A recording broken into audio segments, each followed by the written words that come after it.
I'm Kevan Abrahams, Democratic Minority Leader of the Nassau County Legislature, and I'm proud to deliver the Democratic response to County Executive Mangano's State of the County address. Many before me, in the Minority Leader role, stood here and told you everything wrong from the outset of the County Executive's State of the County address. Now, while I disagree with many parts of the County Executive Mangano speech regarding the overall vision and direction of the county, I will say we have worked together on several key items. For example, notwithstanding the weak fiscal outlook, we have worked together and accomplished good things for the people of Nassau. After 2 years of hard work by Legislator Kerry A. Szilagyi, coordinating his efforts with the administration and myself, we'll be reopening Nassau's 5th police precinct in Elmont. This is a big win for community members of Western Nassau who rallied along with Legislator Szilagyi to ensure public safety does not take a backseat to political posturing. Another bipartisan accomplishment in 2014 was freezing the nice bus portion of the county bus fare. Legislator Laura Curran and the Democratic caucus of the legislature will continue to fight hard to make sure the people who depend on bus to get to work, school, have an affordable option.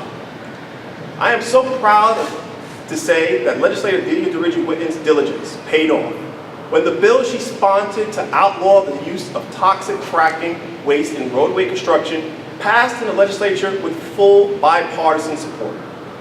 We are all caretakers of this county's environment, and Legislator DeRidge-Whitten law will help ensure that we preserve that environment for our children and our grandchildren. In 2015, I would like to continue the good work my Democratic colleagues started by working with the county executive and my Republican legislative colleagues so we may address all the growing needs in the county. That brings us to the fiscal mess we are now facing in the county. We constantly hear the message from independent authorities such as the Nassau Interim Finance Authority, known as NIFA, emphasizing that the county has hit tough fiscal times. This is a recurring theme in Nassau for decades. Could Nassau's luck be that bad? One has to ask, why are we one of the few counties with a financial control board for 16 years? All this while we pay some of the highest taxes in the nation. We are just in the 3rd month of 2015, and so far we are facing a $150 million deficit according to NIFA board members. Folks, let's be honest.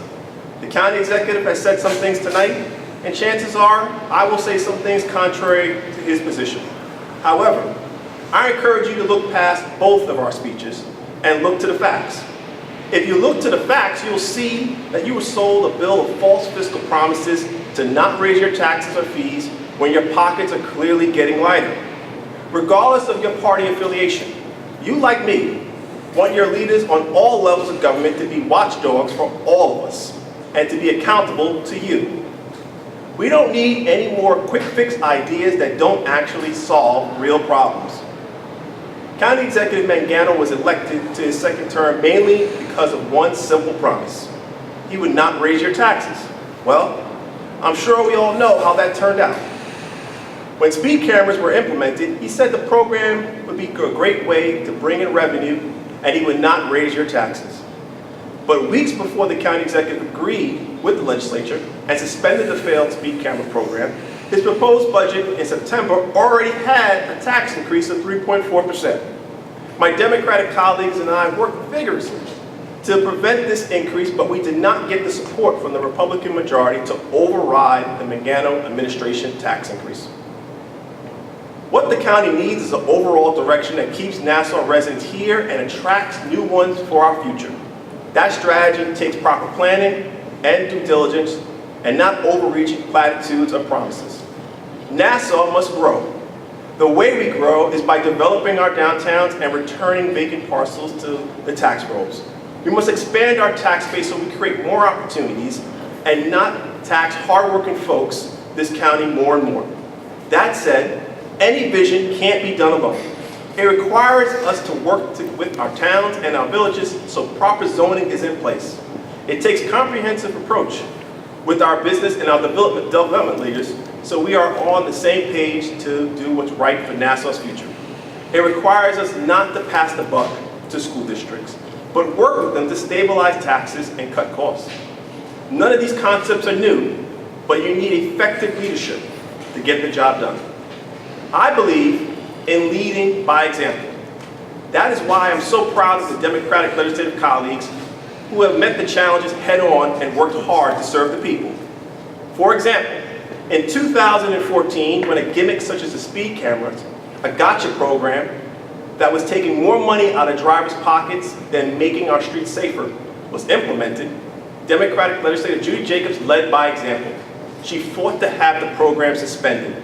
Then she advocated for a total shutdown of the poorly rolled out program, and the Democratic caucus stood with her. When the revenue gimmick for a casino at the former Fortuno site was proposed, Democratic legislator Sheila Bino led by example. She led the charge as a county government leader on this very important issue. Sheila would be modest in saying that the people of Carl Place in Westbury and Meadowbrook Point, whose valiant fight to protect their neighborhood was the reason the Stop the Casino fight succeeded. It's simple. Those who are elected to serve Nassau County need to know every day that we're working to make this county great. That's not done by using gimmicks to balance the budget or erode our quality of life. It's done by cutting spending, not services. It's done by bringing corporations to our county who will bring great jobs instead of raising fees that drive new and old businesses out of Nassau. It's done by cutting taxes rather than raising them.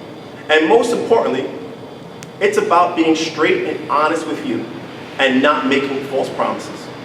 So the truth is, at times the Republican majority finds it easier to tax and spend your money than creating initiatives and incentives to bring long-term revenue into this county.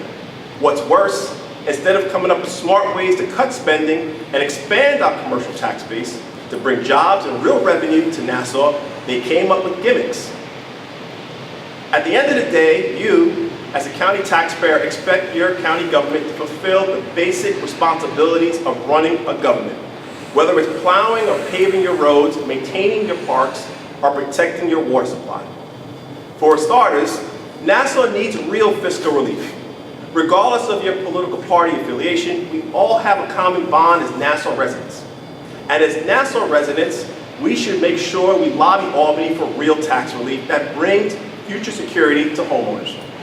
Every day I see more homes boarded up.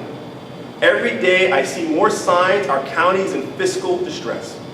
Second, let's make sure Albany lawmakers place as their top priority on their 2015 agendas a bill that will protect our children by closing the legislative loophole to prevent convicted sexual predators from living within 1,000 feet of a school.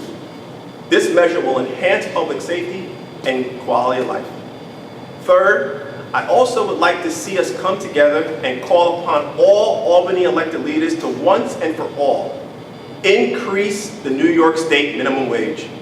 To attract people to this county, we need to ensure all who desire to live here have a financial opportunity to do so. Making $8.75 per hour at an annual rate of less than $20,000 makes it nearly impossible for many Nassau residents to make ends meet.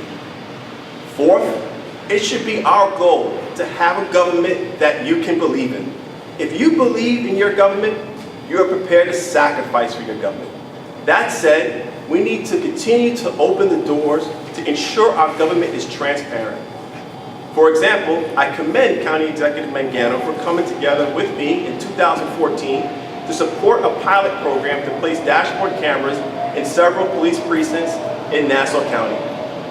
Now, my Democratic colleagues and I would like him to implement dash cams in every patrol car and provide body cameras to each police officer. By bringing Nassau County's policing technology into the 21st century, this is a measure that will provide protection for our police officers while at the same time open doors to a fluid and transparent process on how we police in Nassau County. In conclusion, we need a government that addresses the needs of all the residents without taxing and spending our money irresponsibly. The Democratic caucus and I are always willing to work with our colleagues across the aisle to move things towards the middle ground of cooperation so we can put this county on solid fiscal footing. In order for Nassau County to once again become the place we truly could be proud of, we need to stop repeating the mistakes and start creating a better future for the next generation. From Glen Cove to Long Beach, we have the ability to make this county a shining example of the great things that we can accomplish when we cooperate. With all the talent and diversity within this county of 1.3 million people, we can restore Nassau's finances, maintain our quality of life, and create strong communities as well as an economy that will sustain us in the present and propel us into the future. It is possible. Let's take those first steps together. Thank you, and good night.